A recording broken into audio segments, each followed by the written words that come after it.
Hey everyone, welcome back.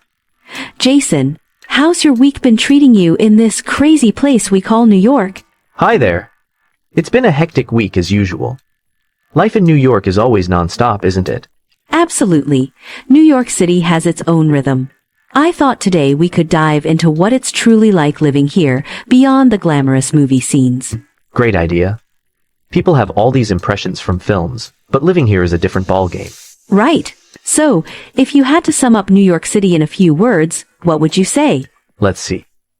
I'd go with crowded, fast, loud, and full of opportunity. What about you? For me, it's exciting, unpredictable, diverse, and definitely alive. There's just always something happening around here.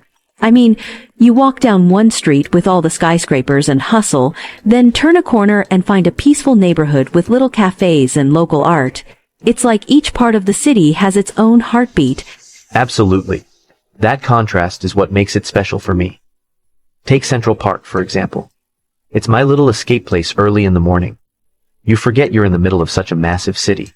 Central Park is a gem indeed.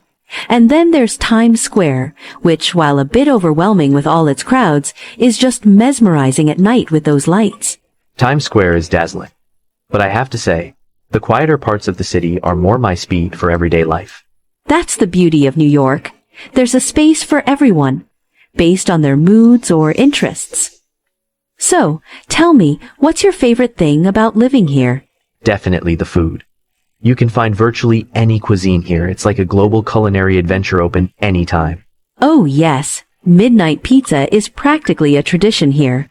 For me, it's the endless opportunities the city presents. It's the place to chase your dreams, whatever they are. But let's be honest, not everything is picture perfect. The rent here can be mind-bogglingly high. Tell me about it. And the noise too. There's never a truly quiet moment. Thanks, Jason, for sharing your thoughts, and a big thank you to all our listeners. Keep living the dream, everyone, wherever you are. Take care, everyone. Until next time.